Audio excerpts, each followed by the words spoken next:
Os saúde, amados e amadas, com a paz do Senhor Jesus, pastor Estanek, pregador do Mato, em mais uma exposição bíblica, primeiro livro do profeta Samuel, capítulo 21. Desde já o meu abraço a você que nos acompanha, você que não é inscrito, se inscreva aí no nosso canal. Deus abençoe, obrigado por estar me recebendo aí no seu lar. Enfim, onde você estiver, no avião, no trem, no ônibus, não importa, o que importa é que estamos juntos para glorificar o nome do Senhor, nosso Deus. Primeiro livro de Samuel, capítulo 21. Terminamos o capítulo 20 numa despedida. Imagina aquele amigo, aquele irmão, aquele companheiro, aquele familiar que você vai ver pela última vez. E é isso que acontece no capítulo 20. Jonatas e Davi se despedem. Eles vão se ver pela última vez. Foi assim que nós terminamos o capítulo 20. A despedida, a ira de Saul contra Davi por inveja, lembrando que Davi era chefe de 1000 homens. Ele foi destacado por Saul e feito chefe de 1000 homens. E nessa fuga, Davi está com alguns homens. Não sabemos quantos. Não podemos afirmar que eram os 1000, mas ele está com alguns homens nessa fuga. É o que nós vamos ver agora no capítulo 21. Amados, tiramos para nós da lição passada, não coloquei na exposição do capítulo 20, mas fala agora uma lição muito importante. O filho de Saul, Jonatas, ele andava por visão, ele tinha visão. Saul, vista. Lembra que Jó disse assim: eu fui os olhos dos cegos. Eu fui os olhos do cego. Jó disse isso. Os pés do coxo. Enfim. Muitas das vezes nós temos que ser os olhos dos cegos. Agora no sentido não físico, mas no sentido espiritual. Porque às vezes você está enxergando uma coisa que o outro, você tem visão e o outro não tem. E você precisa mostrar a ele o horizonte. Jonatas está com visão.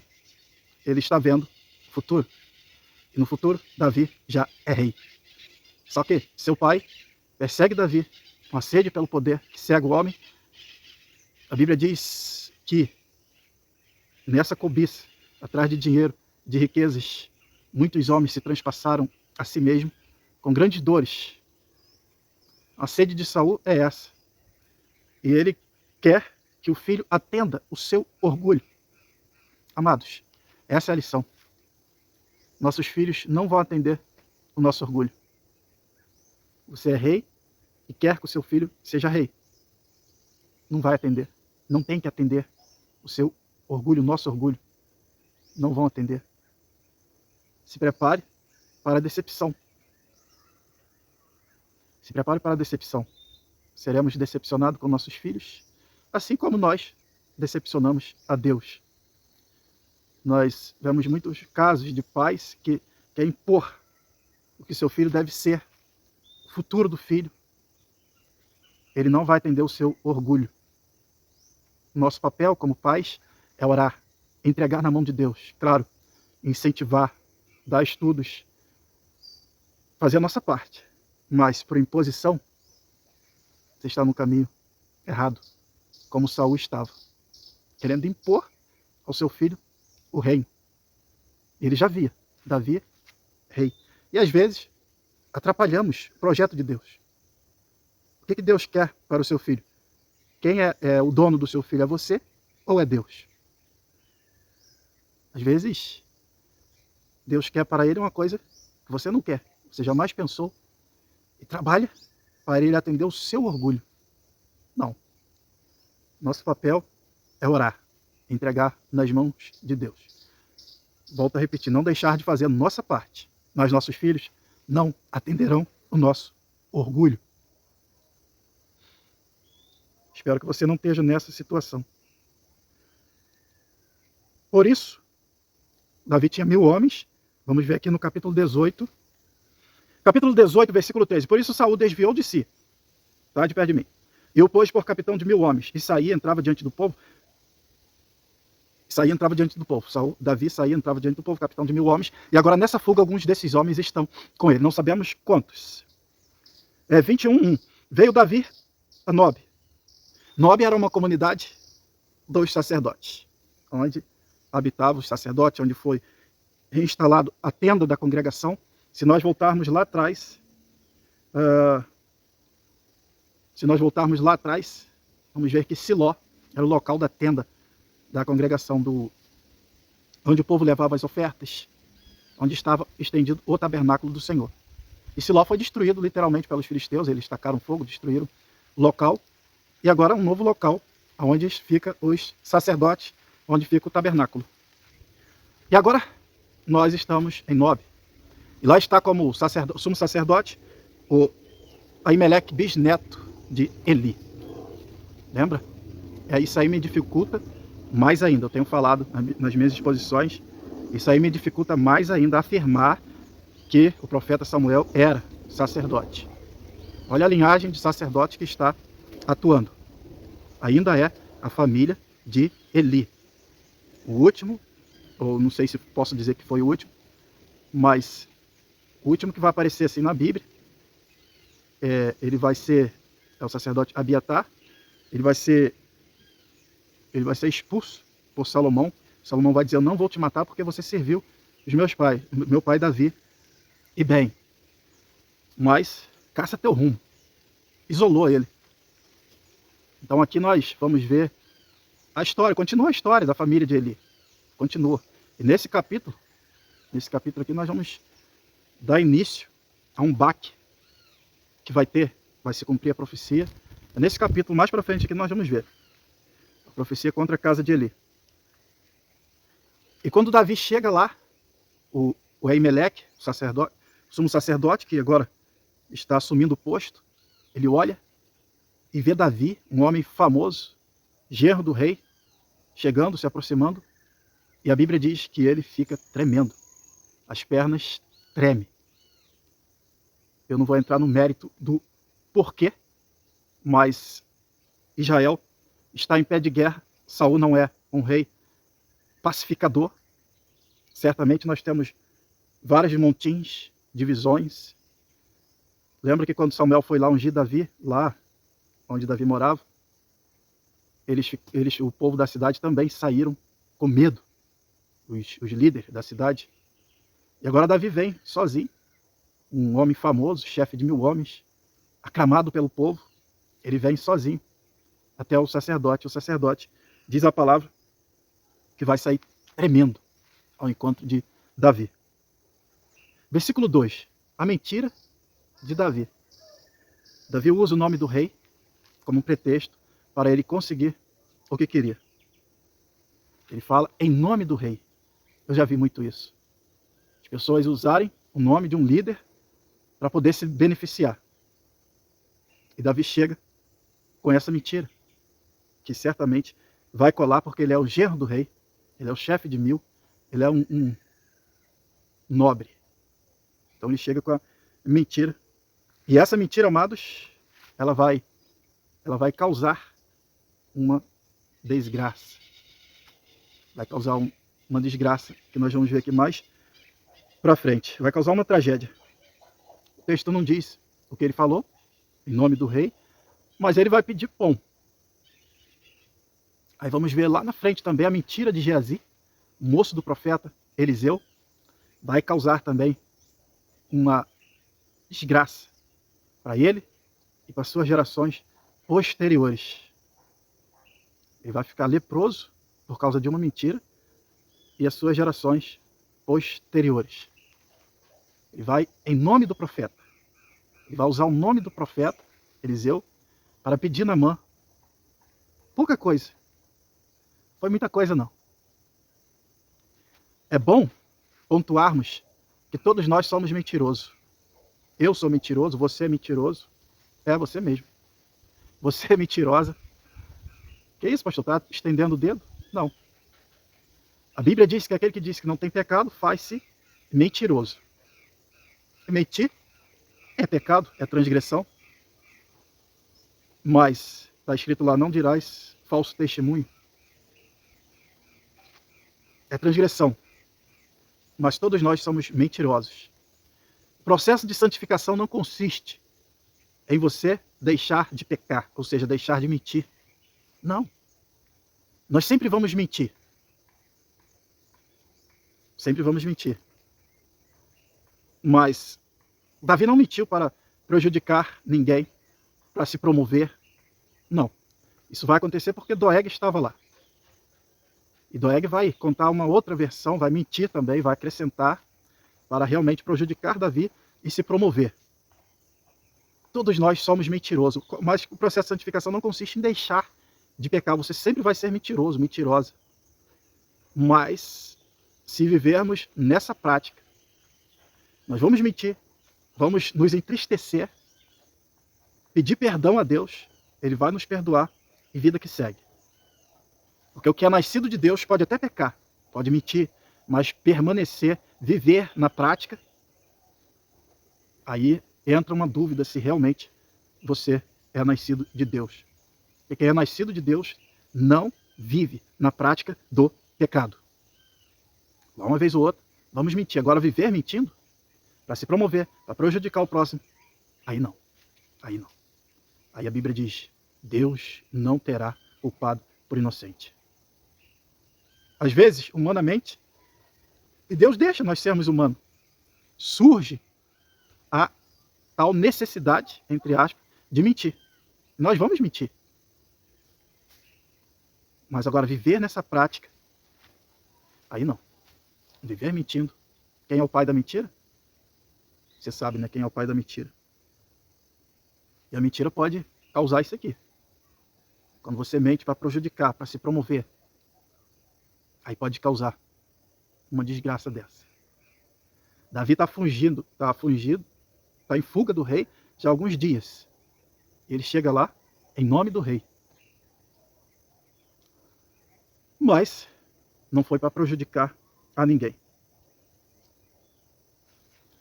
E o sacerdote, esse ponto aqui é interessante, sacerdotes. Sacerdotes, às vezes, acontece conosco.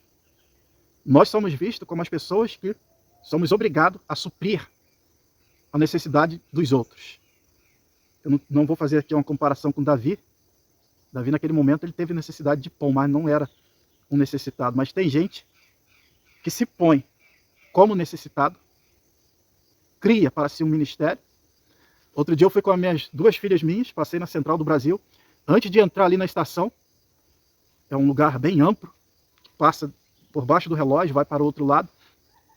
Antes de entrar, eu disse para elas, cuidado, que os golpistas disfarçados de crentes, de piedosos, eles vão se aproximar de nós. Assim que eu pisei lá dentro, veio uma mulher com a caixinha de doce e disse, eu sou a missionária fulana de tal, meu marido me abandonou. E contou uma história. E eu, ouvindo, ela disse, poxa, compra um doce para me ajudar. Aí deu o preço. Eu puxei R$2, entreguei na mão dela. Ela disse, muito obrigado, virou as costas e saiu. E não me deu doce. Aí você acha que eu não ia vigiar? Gritar, ô moça, meu doce. Aquela mulher certamente iria fazer um escândalo, me envolver num escândalo. Então eu preferi sofrer o dano. Se fosse você, gritava, né? Então tá. Mas a Bíblia nos manda vigiar. E eu preferi vigiar e sofrer o dano, perder R$2. Ela sumiu. É você pisar ali e ver que você é centro da cidade, calçadão, chamado calçadão, as avenidas. Achei, olha para você e fala, é ele. É agora que eu arrumo um qualquer. E são vários golpes. Eu, um sacerdote, te ver como um sacerdote de Deus, é obrigado a ter misericórdia, a ter amor. Amor é muito confundido com isso, né? Não deu o que a pessoa quer, ele fala, esse irmão não tem amor, essa igreja não tem amor, a ordem de Deus é o que? Amai-vos. É você amar, é eu amar, não é exigir amor de ninguém. E essa raça que vive mendigando estão contra a palavra de Deus. Fui moço, hoje sou velho, nunca vi um justo mendigar o pão. Mas não é mendigar, é golpe. Eles armam golpe. Outra vez foi o do brusão. O camarada chegou e uma blusa de manga comprida, que é a nossa doutrina. Ele apresentou um brusão, eu estava comendo um salgado no centro de Campo Grande. Hoje eu não como mais. Mas estava comendo uma coxinha. E o sujeito chegou com um brusão. Abriu a bolsa e falou assim, eu estou precisando ir para tal lugar. E o irmão me compra esse brusão, R$5, para me poder arrumar minha passagem, para mim ir para tal lugar. E eu caí no golpe. Puxei R$ 5, dei a ele. Agora, eu não tive coragem de ficar com o brusão dele. Se eu for lá de novo e acontecer de novo, eu vou pegar o brusão. Eu vou pegar a camisa. Mas eu caí no golpe. Eu não tive coragem de pegar.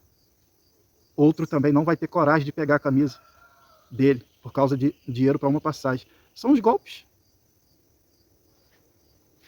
São os golpes. Estou fazendo aplicações. Outro estava numa loja bem grande, materiais de construção, e o camarada chegou para mim e montou um debate. Disse que ele tinha um ministério e que eu era obrigado a dar dinheiro a ele para sustentar aquele ministério dele, que ele inventou. Aí começou. Eu bati nele de Bíblia, e ele tentando rebater, mas ele viu que não deu para ele, ó, saiu. Então é onde que essas pessoas, que eu não estou dizendo que é o caso do Davi, eu estou fazendo aplicações, é onde que as pessoas geralmente vão. Na porta da igreja. Tá ali, eles são obrigados a dar. Não são não. Não são não. Eu estou trazendo isso também como experiência para você ficar esperto. Tem muita gente que não é acostumada a andar nos centros da cidade e tudo isso é golpe. Já caí no golpe do terno também. O camarada vai lá e no ateliê, no centro da cidade, te chama e insiste, fala que o terno é barato. E eu fui lá e medi o meu corpo todinho, cintura, ombro, e falou, ó, seu terno vai ficar, portanto, o preço realmente barato. Quanto você tem para deixar de sinal aí? Na época, que tem muitos anos atrás, eu deixei R$ 2. Quem disse que você vai voltar lá? Não vai voltar. Você não vai voltar. Então um perde 2, outro perde 5, outro perde 10. E o golpe está sendo feito. É essa aplicação que eu tenho para trazer. Você não é obrigado a sustentar ninguém. Esses ministérios que são criados para dar golpe em nós. São muitos. Só você andar no centro da cidade, vai encostar um. Que Deus tenha misericórdia desse povo, dessa turma. Versículo 3 a 5. Davi vai pedir pão ao sacerdote. Ele pede pão para ele e para os homens que estavam com ele. E o sacerdote vai dizer, o pão que tem aqui, que já estava para ser renovado, para ser trocado, você não pode comer. Levítico 24, 9. E será de Arão e de seus filhos, quais comerão no lugar santo, porque uma coisa santíssima é para eles das ofertas queimadas ao Senhor, por estatuto perpétuo. Então, só os sacerdotes poderiam comer desse pão. Pão sagrado. É tipo hoje o pão da ceia. Só os membros em comunhão, eu estou falando a nível de obra, da obra de Deus. Só os membros com comunhão, com preparo, pode comer esse pão. Não pode ser para qualquer um, assim, no sentido de não estar preparado, não estar santificado. Nós temos 8 dias de preparo para chegar à mesa do Senhor. 8 dias de separação entre marido e esposa, orientação de Deus. É o pão santo, pão separado. O corpo também tem que estar santo para receber esse pão e esse cálice, que é a Santa Ceia do Senhor. Aí, imagina, se qualquer um pode comer esse pão. Se é um pão separado, aí o apóstolo Paulo diz, examine-se, pois, o homem a si mesmo. Por isso há entre vós muitos enfermos, muitos que já dormem. Morreram porque comeram o pão de qualquer jeito. Eu estou dizendo que esse pão aqui é o pão da ceia. E nem estou dizendo que é propriamente pão. Quando a Bíblia fala de pão, ela está falando de comida. Tá certo que eles tinham um costume de tudo, não tem lugar ainda. Eu não sei se os judeus tinham esse costume. Tudo que come, molha no pão e come. Tem que ter o pão para molhar no caldo e comer. Enfim, esse pão poderia ser almoço, poderia ser frutas. É pão, é comida. Quando a Bíblia fala de pão, está falando de comida. O sacerdote ele dá uma rateada. Versículo 4. Se pelo menos eles tiverem abstinência sexual, ele pergunta, se pelo menos os rapazes estiverem em preparo, estiverem separados da sua esposa, era 3 dias. Aí Davi vai dizer, não, eles... Por que eu disse que ele deu uma rateada? Porque mesmo em abstinência, eles não poderiam comer esse pão. Davi vai dizer, eles estão em preparo. E não mentiu dessa vez. Esses homens estavam em fuga com Davi já há alguns dias, talvez mais de 3 dias. Lembra o tempo que Davi ficou escondido lá no mato, esperando o sinal da flecha? Aí já estava alguns dias, longe das suas esposas e da sua família. Alguns dias. O versículo 5. Respondeu Davi ao sacerdote. Ele disse: as mulheres, na verdade, se nos têm vedado desde ontem e anteontem, quando eu saí, os vasos dos moços eram santos. E de algum modo é pão comum, sendo que hoje santifica-se outro vaso. Ou seja, o vaso dos moços, o corpo dos moços, estão santos, estão em abstinência sexual, estão separados das mulheres. E ele sabia que o pão seria trocado. Estava assim, na hora de trocar o pão. Então o sacerdote, versículo 6, então o sacerdote lhe deu pão sagrado, porquanto não havia ali outro pão, senão os pães da preposição, que se tiraram de diante do Senhor, para se pôr ali quente no dia em que aquele se tirasse. Jesus vai fazer menção a isso aqui também, no Evangelho de Mateus, versículo 12, de 3 a 5. Ele, porém, lhes disse: não tendes lido o que fez Davi quando teve fome, ele e os que estavam com ele? Como entrou na casa de Deus e comeu os pães da preposição, que não lhes eram lícito comer, nem os que com ele estavam, mas só aos sacerdotes? Ou não tendes lido na lei, aos sábados os sacerdotes no templo violam o sábado e ficam sem culpa? Jesus não está justificando a falha de Davi.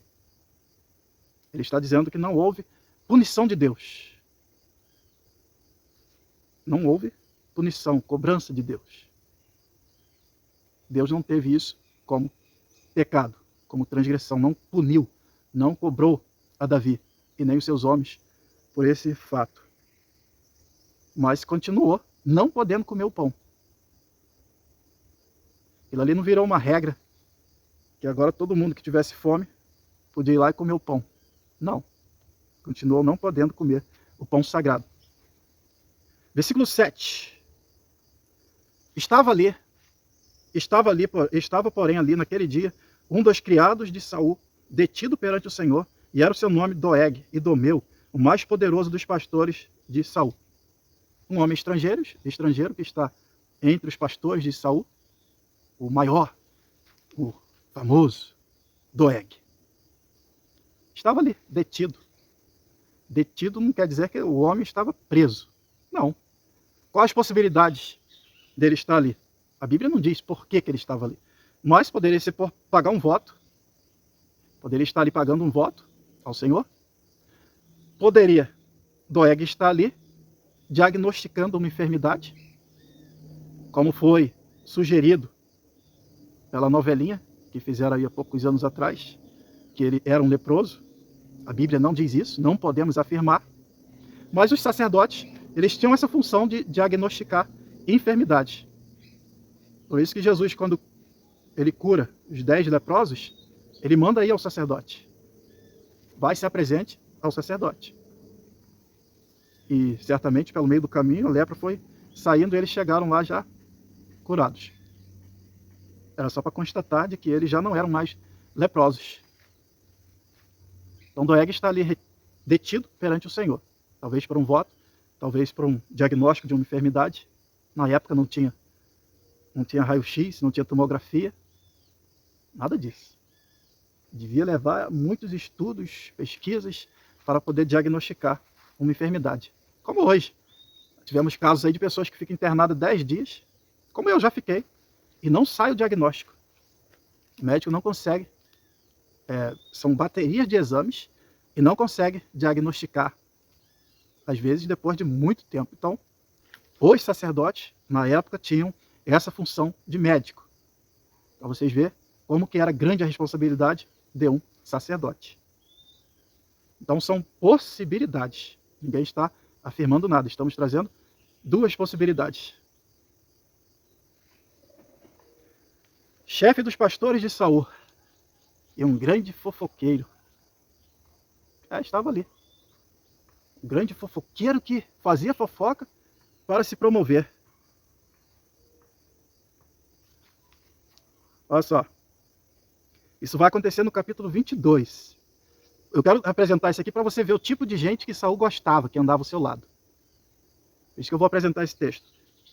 Então disse Saul a todos os seus criados que estavam com ele: ouvi, peço-vos, filhos de Benjamim, dar-vos-á também o filho de Jessé, a todos vós terras e vinhas, e far-vos-á todos capitões de milhares e de centenas.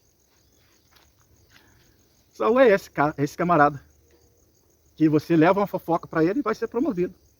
Nesse discurso aqui ele está dizendo: meu filho Jonatas me traiu, ficou ao lado do filho de Jessé e está dando uma de vítima. O que Davi dá para vocês?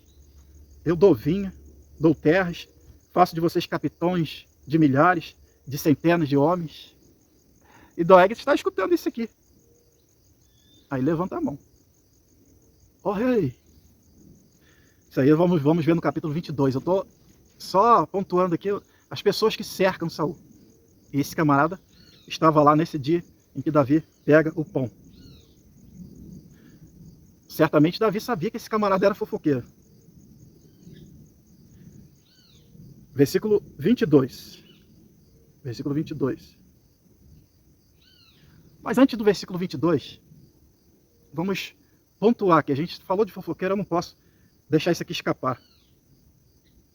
Não posso deixar isso aqui escapar. Eu anotei aqui, ó, a parábola de Jotão. Pastor, o que a parábola de Jotão tem a ver com Doeg? Vocês lembram da parábola de Jotão? As árvores convidaram. Uma foi convidando para que reinasse sobre elas. Não, eu não posso.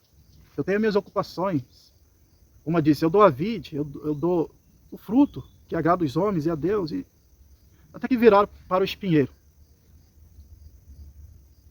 E ele disse: eu governo sobre vocês, mas vocês têm que ficar debaixo da minha sombra. A ironia. Senão vai sair fogo do espinheiro. Não sei se você está observando esses galinhos. Aqui, ó. Espinheiro. Se você olhar em volta aí, mais para trás, está verde. Tudo verdinho. Mais para frente tem outro espinheiro. Outro dia agora eu limpei meu pé de Oraponobis. Embaixo, tudo seco. Ele contém espinhos. E onde o fogo pega, tem até lei, na lei de Moisés. Se o espinheiro pegar fogo e for feita a perícia, for constatado que foi do meu terreno, que pegou fogo no do outro, no do vizinho, eu vou ter que indenizá-lo. O espinheiro tem isso, ele taca fogo na floresta. Ele está ali no meio, um montão de árvore, um montão de... E de repente alguém passa e taca fogo. Esse é o papel de Doeg de muitos crentes, que Satanás usa eles para atacarem fogo com a língua. Tiago compara a nossa língua como um inferno. Ela pode infernizar, pode tacar fogo, matar. Está o poder da vida e da morte nas nossas línguas. Então cuidado. Cuidado. Porque é justamente o que vai acontecer aqui. Ele não vai conseguir ficar quieto. Porque ele é um espinheiro. Aquela pessoa que faz fofoca, que se alimenta de fofoca, Satanás já sabe. Esse aí eu posso riscar.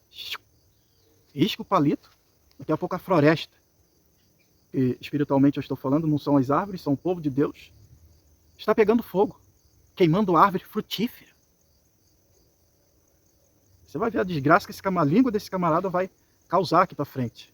Cuidado para você não ser esse espinheiro e tacar fogo na floresta de Deus, ser usado por Satanás através da sua língua. Cuidado.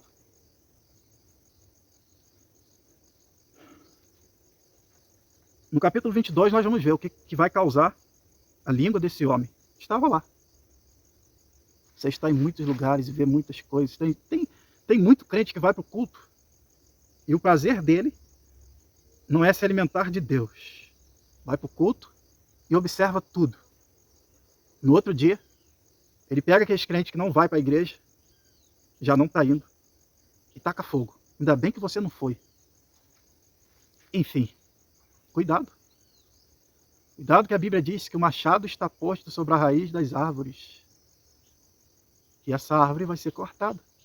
Esse machado, entendo eu, que está na mão de Satanás. Você vê muito aí na Bíblia.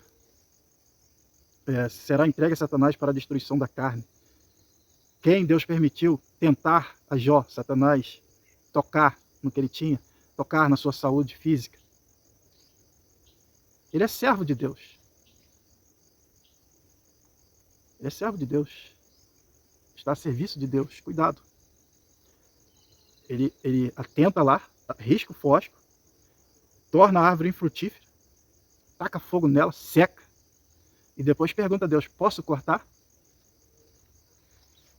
Aí Deus vai permitir ou não.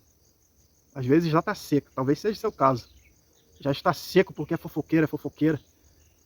Mas o Espírito de Deus, o Senhor, é poderoso. E a Bíblia diz que ele veio para desfazer as obras do diabo. Ele pode te revigorar a partir de um conserto, de um arrependimento, de você deixar de ser fofoqueira, e ser um novo homem, uma nova mulher. Arrependei-vos e convertei-vos, é mudar de direção. Se alimentar de Deus, do bem, e não de fofoca. Enfim, essas aplicações que traz para nós essa parte.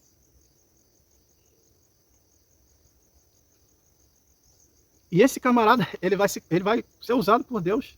Assim, ele não vai ser usado por Deus. Deus, como eu disse, Deus deixa em curso as coisas que vão acontecer. Mas tem uma profecia para se cumprir aqui, ó. Olha só, 1 Samuel 2, 31 a 33. Presta atenção nisso. Eis que vem dias em que cortarei o braço da casa de teu pai, para que não haja mais ancião algum em tua casa. Deus está falando para Eli. E verás o aperto da morada de Deus. Em lugar de todo o bem que houvera de fazer Israel, nem haverá por todos os dias ancião algum em tua casa. O homem, porém, a quem eu não desarraigar do meu altar, será para te consumir os olhos e para te entristecer a alma. E toda a multidão da tua casa morrerá quando chegar a idade veranil. Esse camarada é, como diz Salmo 42, 7, se não me falha a memória, um abismo, chama outro abismo. Ele vai caguetar, e ele vai ser o instrumento de Satanás. O vaso de desonra para matar todos os sacerdotes, todos os moradores de Nob. Preste atenção nisso, isso é muito sério. E vai se cumprir essa profecia aqui. Vai escapar alguém lá na frente, como eu já disse. É o sacerdote Abiatar, se não me falha a memória. É esse mesmo, vai escapar. É o único que vai escapar dessa situação aqui. Vai servir a Davi. E vai ser banido por Salomão. Por que ele vai ser banido? Porque Adonias precisa de força política, então ele já tem Joabe do seu lado. Ele vai chamar o sumo sacerdote. Então assim ele se fortalece. Quando Salomão entra, ele não vai poder ficar com Abiatar. Ele vai dizer, eu não vou te matar, mas vou te banir. Some da minha frente.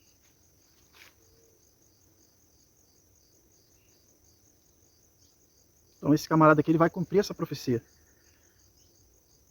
Versículo 8 e 9. Davi pergunta por armas. Tem armas aí? Pergunta o sumo sacerdote se tem armas. E Davi queria fugir logo. Porque ele sabia que tinha um fofoqueiro na área. Ele sabia. Versículo 10 a 15. Aí já saímos dessa história. Davi está em fuga. E ele entra em desespero. Deus deixa o curso da vida normal do homem. Ele entra em desespero. Eu já pedi a Deus tanto para não entrar na fornalha. Ele diz, não, tu vai entrar. Estou contigo, ó meu filho. Se pisares nos espinhos, eu contigo pisarei. Homens que venceram correndo, fugindo. Vamos ter José. Vamos ter o profeta. Vamos ter Davi e o profeta Elias. Pisaram na cabeça da serpente, correndo. Recuando. E Deus está com eles, Deus está com os três. Mas na fornalha, na provação. Deus parece que tem uma forma que coloca o homem. Todos os três vão sair lá na frente gigante. Vão sair lá na frente gigante. Elias está com o Senhor até hoje, na glória. Ele pensou que tinha tudo acabado, tudo já tinha acabado, tudo estava começando. Deus já escreveu a tua e a minha história. Se você está na fornalha, é porque Deus está trabalhando, está fazendo de você um vaso. José vai se tornar governador, Davi vai se tornar o grande rei de Israel, ungido segundo o coração de Deus, vai unificar as tribos, e Elias vai ficar guardado com o Senhor durante um tempo e vai voltar aqui na terra para uma missão especial. Apocalipse 11.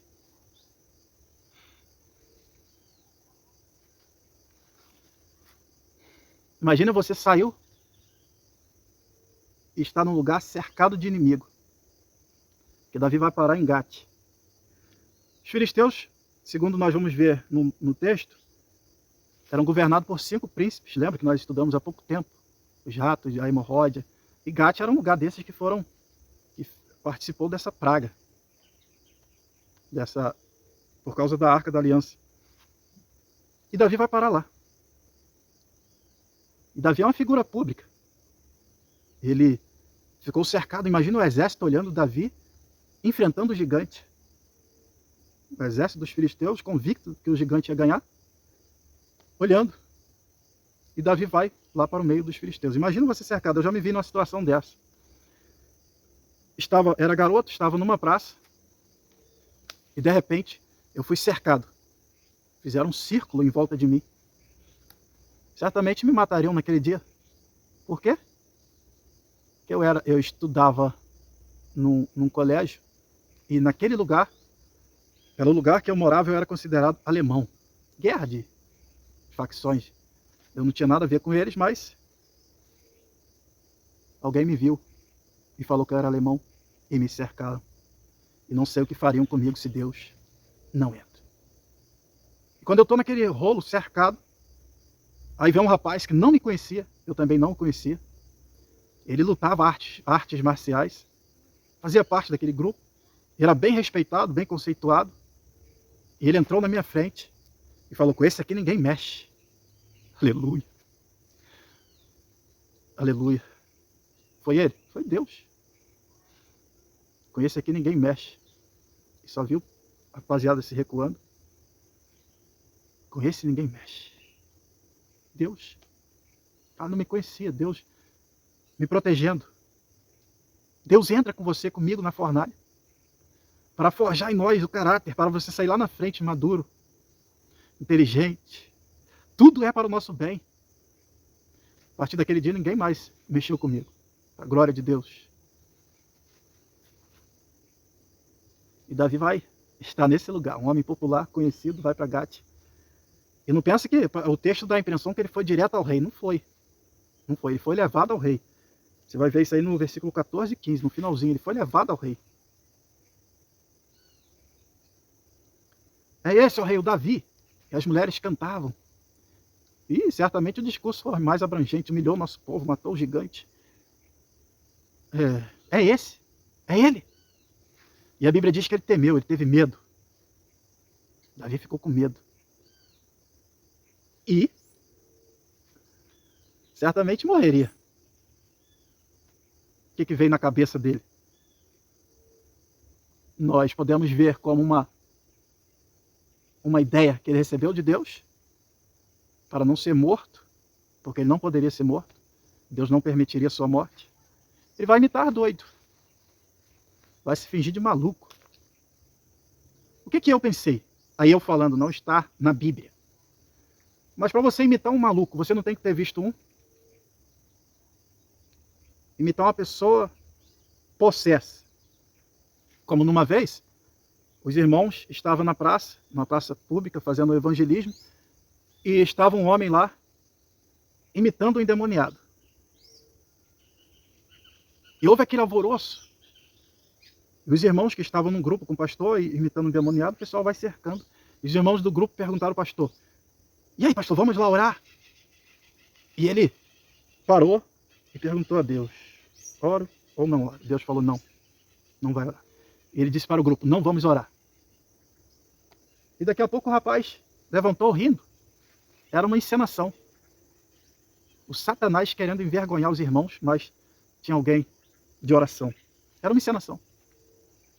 E é justamente que Davi vai fazer uma encenação. Eu digo, eu pensando que ele viu. Ele imitou o quadro de Saul, quando ficava doido, possesso pelo espírito mal, permitido por Deus. Penso eu, que era a figura que ele tinha para ver um doido, para imitar um doido. Você não vai imitar uma coisa que você nunca viu. Davi via aquilo direto. Saul, possuído e ficava doido.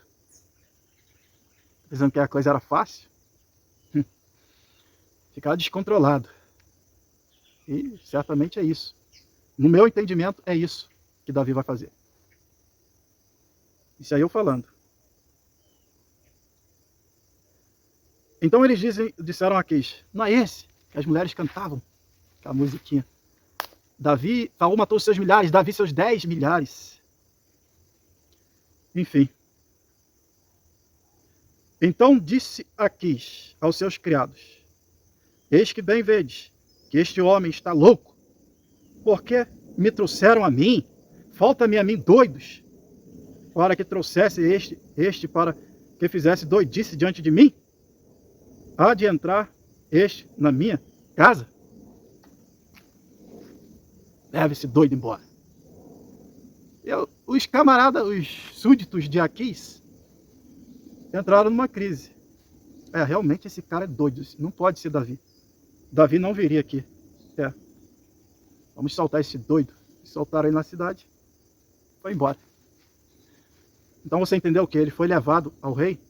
Os soldados, ao entrar na cidade de Gate, os soldados que olharam aquela guerra, ele enfrentando o gigante, ele indo e matando os filisteus, os 200 prepúcios, lembraram, reconheceram a fisionomia dele e levaram para o rei. É isso que aconteceu. Ele não foi direto à audiência com o rei. Amados, chegamos ao final de mais uma exposição muito gostosa. Senti aqui a presença, a graça de Deus. Isso é tudo para mim. Que Deus te abençoe. Meu abraço. Até o próximo capítulo. Se Deus nos permitir, estaremos fazendo mais uma exposição. Amém?